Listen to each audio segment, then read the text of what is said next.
진실인데 하고 말을 끊었습니다. 그 뒤에 얘기가 더 있다는 거겠지요. 뒤에 소리가 들리십니까?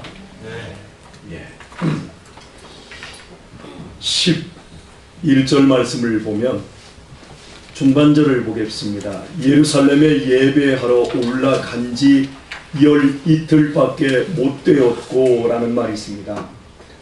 오늘 읽은 본문에 기술된 바울의 변론에서 강조된 것은 날짜입니다. 바울이 총독의 법정에 선 그날은 3차 전도여행을 마무리하고 예루살렘으로 상경한 지 12일이 지난 13일째였습니다.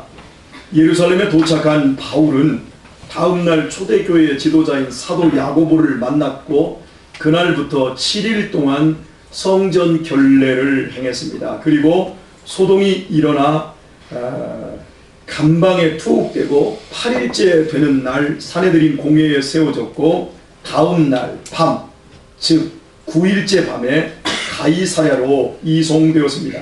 10일째 되는 날 아침에 가이사랴에 도착한 바울은 그날부터 헤롯궁에 구금당했고 예루살렘을 떠나 닷새 만인 13일째 되는 날에 바울은 총독의 법정에 섰습니다. 그러니까 바울이 예루살렘에 머문 시간은 겨우 열 이틀 12일이었습니다. 날짜를 상세히 밝히는 이유는 자신이 로마 제국의 평화를 위협하는 폭동이나 반란을 꾀할 시간이 없었음을 밝히기 위함입니다. 소요 사태에 대해서는 자신이 대흉년을 당하여 마케도니아 그리스도인들이 마련해준 구제 헌금을 예루살렘 사람들에게 전달하고 성전에서 결례를 행하는 중에 아시아로부터 온 어떤 유대인들이 불문곡직하고 자신을 붙잡은 뒤 유대인들을 충동질하여 자신과 상관없이 벌어진 일이었다고 밝힙니다. 그리고 이렇게 끝을 맺습니다. 만약 정말로 내가 로마의 실정법을 어겼다면 그것을 본 사람들, 그 증거를 가진 증인들이 이 법정에 나와서 나를 고발하라고 하십시오.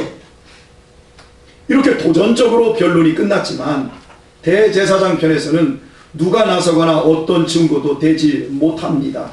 왜냐하면 모두 거짓이었기 때문입니다. 반박할 엄두조차 내지 못할 만큼 완벽한 진실 규명이 이루어졌습니다. 법정에서 이겼단 말입니다. 그러나 진실은 수용되지 않았습니다. 총독 벨릭스는 바울의 말이 진실인 줄 알면서도 돈을 받아낼 요량으로 바울의 진실을 묵살해버렸습니다. 그리하여 바울이 밝힌 진실은 총독 벨릭스에게 가로막혀 한 치 앞도 나아가지 못한 채 헤롯궁에 묻혀버리고 말았습니다.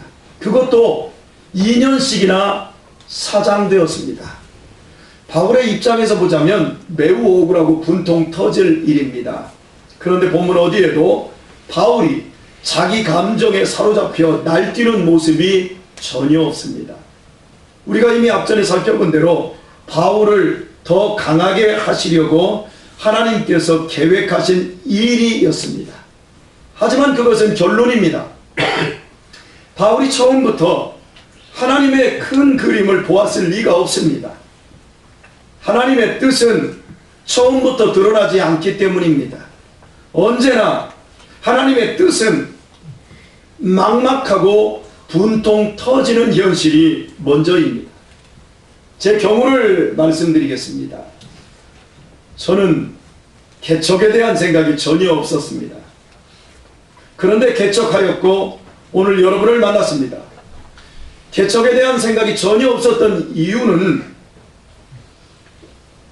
개척하면 물질적인 어려움, 사람이 없기 때문에 교회의 그 모든 시스템을 다 개척해야 합니다. 결코 쉽지 않습니다. 그게 두려워서 저는 개척에 대해서 전혀 생각이 없었습니다. 그런데 제 인생에서 제일 잘한 것 중 3개가 그 중에 하나가 교회를 개척한 것입니다. 처음에는 그 사실을 몰랐습니다. 어쩔 수 없이 개척할 수밖에 없었습니다. 그래서 그 싫은 개척을 어쩔 수 없이 하게 되었을 때 입이 대빨이나 나와 하나님에 대한 불만과 원망이 상당했었습니다. 그런데 겉으로는 표를 내지 않았습니다.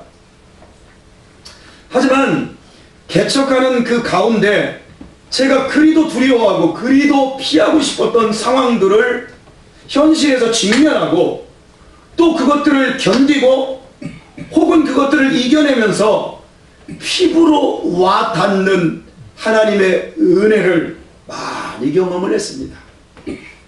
제가 개척하지 않았으면 목사라 할지라도 전혀 알 수 없는 하나님의 살아계신 은혜였습니다. 그 덕분에 제가 속으로 많이 컸고 진짜 목사가 되려고 노력을 많이 하게 되었습니다. 처음에는 몰랐지만 확실히 개척은 하나님의 뜻이었습니다. 처음에는 하나님의 큰 그림을 못 봐서 입이 대빨이나 나왔지만 지금은 하나님을 어마어마하게 찬양하고 있습니다. 바울은 총독 앞에서 분명하게 진실을 밝혔을 때 곧 석방되어 로마로 갈 줄 알았을 것입니다. 그러나 진실과 상관없이 2년 동안 헤롯궁에 붙잡혀 있습니다. 이런 상황이 바울 자신에게 이해될 리가 없습니다. 하지만 바울이 2년 후에 드디어 제국의 심장 로마에 갔을 때야 왜 자신의 진실이 짓밟혀야 했는지 하나님의 큰 그림을 거기에서 보았을 것입니다. 제국의 심장인 로마는 지금껏 전도하며 경험한 도시들과 달랐습니다. 또한 그곳에서 바울이 전도만 하는 것이 아니라 이제 마지막 자신의 생명을 순교의 제물로 바쳐야 합니다. 순교는 그냥 하는 게 아닙니다. 순교하려면 죽음보다 더 큰 주님의 생명으로 그 자신의 내면을 채워야 하기에 그 시간을 주시고자 하나님께서 바울 자신의 진실에 벽을 만나게 했음을 알게 되었을 것입니다. 그 거대한 하나님의 그림을 로마에 가서 보았을 때에 바울의 마음이 얼마나 감사했을까요? 오늘 본문이 말하고자 하는 것은 성도의 책임은 자기 억울함의 변호, 이것이 전부가 아니라는 데 있습니다. 우리의 신앙생활을 정말 힘들게 하는 것은 우리의 정당함이 발휘될 수 없는 조건 속에 붙잡힌다는 것입니다. 나는 진실한데 그 진실한 신앙이 통하지는 않습니다. 나의 진실한 신앙이 거짓으로 왜곡되어 버립니다. 여러분 분명 그럴 때가 있습니다. 여러분이 믿음 생활을 해오시면서 이미 경험한 이야기일 수도 있고 앞으로 경험하게 될 일이기도 합니다. 우리의 불만을 한번 생각해 볼까요? 하나님께서 나에게 만사 형통할 수 있는 돈을 내가 신앙생활 잘하니까 어마어마하게 주시고 자식들이 인류대에 잘 가고 인류 회사에 기도하는 대로 척척 들어가고 이러면 보란듯이 하나님을 자랑할 것인데 그것을 안 준단 말입니다. 11조 생활 잘하고 교회 봉사에 앞장서고 온갖 충성을 다하며 새벽까지 열심히 기도하는데 오히려 물질적으로 더 어렵고 자식들은 되는 것도 하나도 없고 누가 봐도 만사가 불통하여 부끄럽고 창피해서 어디 가서 믿는다고 내색도 못할 지경입니다. 분명 이런 분들이 있습니다. 나의 충성과 나의 진심을 다한 신앙인데도 삶은 불통하고 고난에 처박힙니다. 바울이 그랬습니다. 바울이 잘못이 있는 게 아니에요. 바울이 간악한 무리들에게 패한 것이 아닙니다. 그들의 입을 쏙 그냥 들어갈 정도로 이겨버렸습니다. 그런데 붙잡혔고 바울은 묵묵합니다. 대체 성경이 무엇을 이야기하고 싶은 걸까요? 한 고등학생이 기말고사 시험을 봤는데 실제 점수보다 높은 점수가 나왔습니다. 이 학생이 아무리 봐도 이상해요. 그래서 잘 이렇게 해보니까 선생님이 점수를 잘못 매긴 거예요. 학생은 높은 점수가 나왔는데 양심이 꺼려서 고민 끝에 선생님을 찾아가서 사실을 이야기했고, 선생님은 시험지와 답지를 일일이 확인해 본 결과 자신이 오답을 정답으로 착각하여 점수를 더 높게 준 것을 알게 되었고, 학생의 점수를 하향 조정할 수 있게 되었습니다. 그리고는 제자의 정직함에 기특해서 등을 한번 툭툭 쳐주고, 아, 고맙다, 너 참 정직하구나, 그리고 돌아가라고 했더니, 그러자 학생이 돌아가지 않고 얼굴이 뻘건해서 이렇게 반문합니다. 선생님, 정직하게 말씀드렸기에 점수는 그대로 주셔야 하는 거 아닙니까? 여러분, 이 학생은 정직함의 대가로 높은 점수와 함께 정직하다라고 하는 평가까지, 그리고 자신의 양심의 자유까지 함께 가지리라 생각한 것입니다. 사랑하는 교우 여러분, 이런 정직이라면 누가 못하겠습니까? 보너스까지 따라온다면 다 정직하게 살 것입니다. 중요한 것은 정직은 손해를 각오해야 한다는 것입니다. 뒤틀려지고 심히 거짓된 사람의 마음의 본성은 진실에 대한 보상을 요구합니다. 그거야말로 자기 기만입니다. 엄밀히 말하면 정직은 어떤 대가나 보상보다는 정직함 그 자체가 복입니다. 거짓되고 삐뚤어진 세상에서 정직하고 진실하게 사는 것 자체는 아무나 할 수 없는 일이기 때문입니다. 오직 손해볼 줄 알면서도 진실한 양심, 진실한 마음을 유지할 수 있는 용기를 가진 사람만 할 수 있는 것이 진실이고 정직입니다. 그러므로 손해와 손실에도 진실하고 정직한 삶을 사는 것 그 자체가 하나님의 축복이라 할 수 있습니다. 1996년에 미 해군 역사상 가장 불명예스러운 사건이 일어났습니다.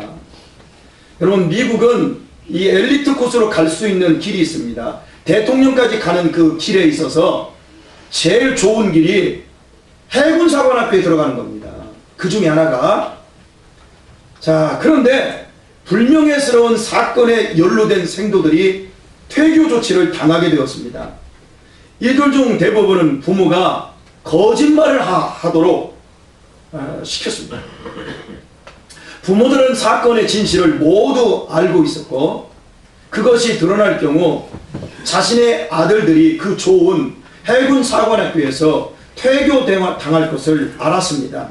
그래서 거짓말을 하되 죽을 때까지 모두 거짓말을 하라고 종용했고, 생도들은 거짓말로 일관하며 자리를 지키고자 했습니다. 그러나 마지막 순간 한 생도가 모든 사실을 털어놔 버렸습니다. 그는 자격심사위원회에서 이렇게 말을 했습니다. 저는 크리스찬입니다. 제가 어떤 처벌을 받게 되더라도 제 양심을 지켰다는 사실만으로 전 마음이 훨씬 홀가분합니다. 그것뿐입니다. 그는 진실의 대가로 해군사관학교에서 퇴교 조치되었습니다. 모두 하는 거짓말을 그냥 자신이 입만 다물면 자신의 인생이 탕탕대로로 나갈 수 있는데, 모두 하는 거짓말을 하지 못함으로 인해 그는 해군 장교로서의 찬란한 미래를 잃어버리고 말았습니다. 하지만 그가 받은 축복이 무엇입니까? 그의 영혼을, 그의 양심을 하나님 앞에 바로 세울 수 있었습니다. 뿐이겠습니까? 그의 구만리 같은 생애에 값진 투자가 된 것입니다. 그리하여 그의 인생은 하나님의 보석이 될 수 있었고, 지금 그분은 미국에서 가장 존경받는 목사님 중에 한 분이 되셨습니다. 주님께서는 예수님을 구주로 믿는 우리에게 8가지 받은 복을 말씀하셨습니다. 저는 이 시간 여러분에게 우리가 예수님을 믿음으로 이미 받은 8가지의 복을 여러분에게 선포하겠습니다. 심령이 가난한 자는 어찌 그리 복이 있는지 천국이 저희 것이며, 애통하는 자는 어찌 그리 복이 있는지 저희가 위로를 받을 것이며, 압제당하는 자는 어찌 그리 복이 있는지 저희가 땅을 기업으로 받을 것이며, 아멘. 의에 줄이고 목마른 자는 어찌 그리 복이 있는지 저희가 배부를 것이며, 아멘. 긍휼히 여기는 자는 어찌 그리 복이 있는지 저희가 긍휼히 여김을 받을 것이며, 아멘. 마음이 청결한 자는 어찌 그리 복이 있는지 저희가 하나님을 볼 것이며, 아멘. 화평케 하는 자는 어찌 그리 복이 있는지 저희가 하나님의 아들이라 일컬음을 받을 것이며, 아멘. 의를 위하여 핍박을 받은 자는 어찌 그리 복이 있는지 천국이 저희 것임이라. 아멘. 아멘을 세게 하신 분들 후회 안 하시겠습니까? 아멘. 여러분, 이게 무슨 복입니까? 가난한데 뭔 복이에요? 애통하는데 뭔 복이에요? 압제당하는데 뭘 복이에요? 줄이고 목마른데 뭔 복이에요? 모두 불행이고 손해이지 않습니까? 다 피하고 싶은 것들입니다. 그러나 그것이 복일 수 있는 이유는 모두 하나님의 칭찬과 하나님의 상과 천국과 연결되어 있다는 것입니다. 아멘. 진실이 은폐되고 정직이 무시되어도 절대자 하나님은 나의 진실과 나의 정직을 아십니다. 아멘. 우리가 세상 떠나 주님을 만나러 가기 전에 가장 고민되는 문제는 내가 세상에서 큰 부자가 된 것도, 세상에서 웃으며 산 것도 그걸 못해서가 아니라 나의 진실한 신앙과 나의 정직한 삶의 문제에서 결여된 것이 아니겠습니까? 그것이 가장 두려운 것 아니겠습니까? 그러므로 세상에는 진실이, 정직이 손해이지만 크게 보았을 때, 길게 보았을 때 하나님 앞에서는 너무나 확실한 이득인 셈입니다. 그래서 복입니다. 여러분, 신앙생활 하는데 진실할 수 있기를 축복합니다. 아멘. 머리띠를 두르고 진실을 소리쳐 외쳐도, 허리띠를 졸라매고 식음을 전폐하며 온몸으로 진실을 부르짖어도 거짓과 무지와 편견과 아집에 막혀 나의 진실이 단 1mm도 나아가지 못할 때가 있습니다. 하지만 세상 사람은 아무도 나의 진실을 몰라도, 사람들이 나의 진실을 의도적으로 묵살하거나 왜곡해도, 목사가 그걸 안 알아줘도 하나님께서는 나의 진실을 다 알고 계십니다. 아멘. 그리고 당신의 때가 이르면 반드시 당신의 방법으로 나의 진실을 만천하에 드러나게 해주실 것이요, 나의 진실을 통로로 삼아 시공을 초월한 당신의 섭리를 계속 이루어 가실 것입니다.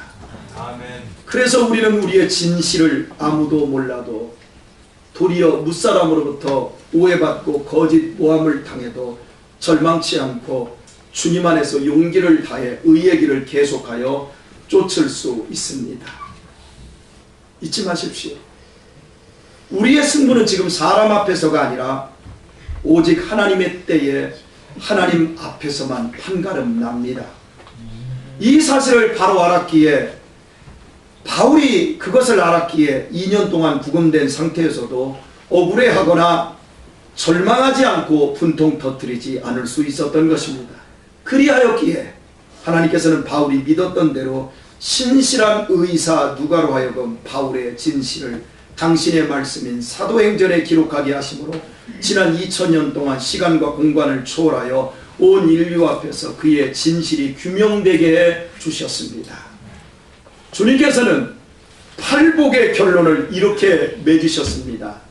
나를 인하여 너희를 욕하고 핍박하고 거짓으로 너희를 거스려 모든 악한 말을 할 때에는 너희에게 복이 있나니 기뻐하고 즐거워하라.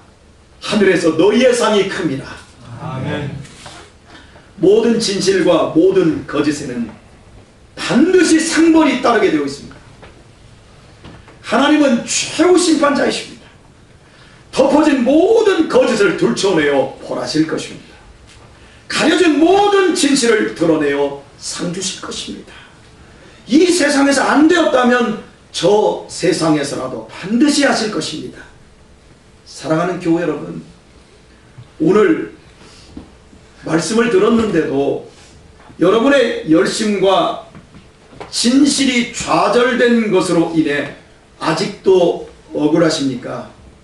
정당한 신앙생활에도 부당한 대우를 받는 것 같아서 여전히 괴로우십니까? 그렇다면 하나님의 진심을 생각해 보십시오. 하나님의 열심을 생각해 보십시오. 하나님은 이 세상에 단 한 명의 사람도 미워하지 않는 사랑의 하나님이십니다. 당신의 귀한 독생자를 십자가에 내걸면서까지 사랑하신다는 것을 증명해 내신 하나님이십니다. 그러나 하나님의 그 진실한 마음이, 하나님의 그 엄청난 사랑이 사람들에게 얼마나 전달되고 있습니까? 대부분의 사람들이 좋으신 하나님에 대하여 분노하며 증오하고 있지 않습니까? 알만한 사람들일수록, 믿을만한 가정의 자녀들일수록 더 하나님의 사랑을 짓밟고 하나님의 은혜를 뭉개버리고 있지 않습니까? 얼마나 부당합니까? 그럼에도 하나님은 분노하지 않으시고 여전히 그런 사람들을 사랑하며 기다리고 계시지 않습니까? 하나님의 진심과 하나님의 열심이 막히고 짓밟히고 있다면 우리같이 거짓된 사람들의 진심과 열심이 막히는 것은 당연하지 않겠습니까? 나의 진심이 막히고 부당해질 때는 바로 하나님의 그 마음을 배울 수 있는 기회인 것입니다.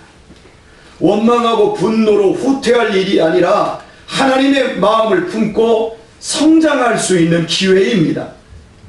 그래도 우리의 진심은, 우리의 진실은 어떤 경우에도 하나님께서 알아주시지 않습니까? 아멘. 시편 139편의 말씀은 이렇습니다. 여호와여, 주께서 나를 살펴보셨으므로 나를 아시나이다. 주께서 내가 안고 일어섬을 아시고 멀리서도 나의 생각을 밝히 아시오며 나의 모든 길과 내가 눕는 것을 살펴보셨으므로 나의 모든 행위를 익히 아시오니 여호와여, 내 혀의 말을 알지 못하시는 것이 하나도 없으시나이다. 진실이 통하지 않는 불평, 부당한 상황을 수용하고 극복할 수 있는 것은 오직 하나님에 대한 믿음입니다. 부당함 속에서도 기뻐하고 즐거워할 수 있는 길이 복이고 그 능력이 믿는 우리에게 주어져 있습니다. 진실이 통하지 않는 상황에서 부당한 대우를 받으면 이제 여러분은 어떻게 행동하시고 어떻게 사실 것입니까? 여러분 각자의 선택에 따라 여러분의 인생의 질과 운명이 결정된다는 것을 결코 잊지 마십시오. 3주 전에 이 또한 곧 지나가리라는 유대인 성경 해석서인 미드라시에 있는 이야기 하나를 여러분에게 해드렸습니다. 그 내용을 가지고 미국의 시인 렌터 윌슨은 이런 시를 썼는데 참 은혜스러워서 여러분과 함께 나누기를 원합니다. 잘 들어보십시오. 거대한 슬픔이 노도의 강처럼 평화를 파괴하는 힘으로 그대의 삶에 쳐들어오고 소중한 것들이 눈앞에서 영원히 사라져갈 때 매 힘든 순간마다 그대의 마음에 말하라. 이것 또한 지나가리라. 끊임없는 근심이 즐거운 노래를 들리지 않게 하고 피곤에 지쳐 기도조차 할 수 없을 때 이 진실의 말이 당신 마음의 슬픔을 풀어주고 힘든 나날의 무거운 짐들의 무게를 가볍게 하도록 하라. 이것 또한 지나가리라. 행운이 그대에게 미소 짓고 근심 걱정 없는 나날이 환희와 기쁨으로 다가올 때 그대가 세속적인 보물들에게만 안주하지 않도록 이 진실의 말을 그대의 마음에 깊이 새겨라. 이것 또한 지나가리라. 정직한 노동이 그대에게 명성과 영광을 가져오고 지상의 모든 숭고한 이들이 그대에게 미소 지을 때 삶의 가장 길고 장대한 이야기도 이 세상에서는 짧은 한순간에 불과하다는 것을 기억하라. 이것 또한 지나가리라. 그렇습니다. 다 지나갑니다. 젊음도 부귀도 명예도 업적도 다 지나갑니다. 아픔도 괴로움도 욕망도 다 지나갑니다. 나의 인생도 지나가고 내 사랑하는 가족도 다 지나갑니다. 중요한 것은 다 지나가고 무엇이 남느냐는 것입니다. 절대 지나가지 않는 것만 남습니다. 그것은 하나님 앞에 우리의 영혼입니다. 우리가 살아가면서 말하고 행동한 진실이 내 영혼에 그대로 담기게 됩니다. 하나님은 마지막 날에 우리의 믿음으로 산 삶이 진실했는지 거짓됐는지를 가름하신다고 하셨습니다. 그래서 주님은 알곡과 쭉정이의 비유로 말씀하셨습니다. 진실한 삶과 거짓된 삶은 그냥 지나가지 않습니다. 거짓도 진실도 우리 각자의 영혼 속에 차곡차곡 쌓입니다. 진실만 남고 거짓은 바람과 함께 사라지는 것이 아닙니다. 세월 속에서 우리가 선택하고 행동하는 거짓과 진실들이 알곡과 쭉정이를 이루어가고 있는 중입니다. 불행한 것은 알곡과 껍데기가 겉모양으로는 똑같다는 것입니다. 모두 알곡같이 보인다는 것입니다. 그 중심이 채워졌느냐만 다를 뿐 겉은 모두 경건하고 진실한 신앙인처럼 보인다는 겁니다. 겉으로 진실한 신앙인인 척 가장하면서 거짓되게 살 수도 있고 거짓되게 살면서도 자신이 진실하게 사는 것처럼 착각하며 살 수도 있고 손해를 보지만 정말로 진실되게 살 수도 있습니다. 내가 지금 어떻게 사는지 내가 누구인지를 내가 모르는 경우가 허다합니다. 그러나 이제 머지않아 진리이신 하나님 앞에 서는 날 살아온 내 인생에 대한 엄중한 평가가 이루어질 것입니다. 겉은 알곡이지만 주님이 주신 팔복을 목표로 진실하게 애통하며 압제당하며 의에 줄이며 살았는지 아니면 겉은 알곡이지만 세상의 기복으로 내 자신의 삶을 거짓되게 허망되게 살았는지 결정받는 날이 곧 올 것입니다. 말씀을 맺습니다. 크게 보십시오. 그리고 멀리 보십시오. 생각을 하더라도 깊이 하시고 마음을 쓰더라도 마음을 넓게 쓰십시오. 보상이나 대가를 바라는 진실한 신앙은 가장 큰 거짓이고 자기 기만입니다. 그저 겸손히 하나님의 말씀을 따라 진실하게 믿음 생활 잘 하십시오. 진실에 따른 손해는 손해가 아닙니다. 정직한 믿음 생활에 따라오는 부당함은 결코 저주일 수 없습니다. 다 우리를 보석처럼 내면을 우리의 영혼을 알곡으로 만드시려는 하나님의 일이십니다. 노하지 마십시오. 삶이 그대를 속일지라도 원망하지 마십시오. 그리고 포기치 마십시오. 포기하면 쭉정이가 됩니다. 삶이 그대를 속일지라도 오히려 기뻐하고 즐거워하십시오. 더 감사하며 찬양하십시오. 그것이 알곡이 되는 길입니다.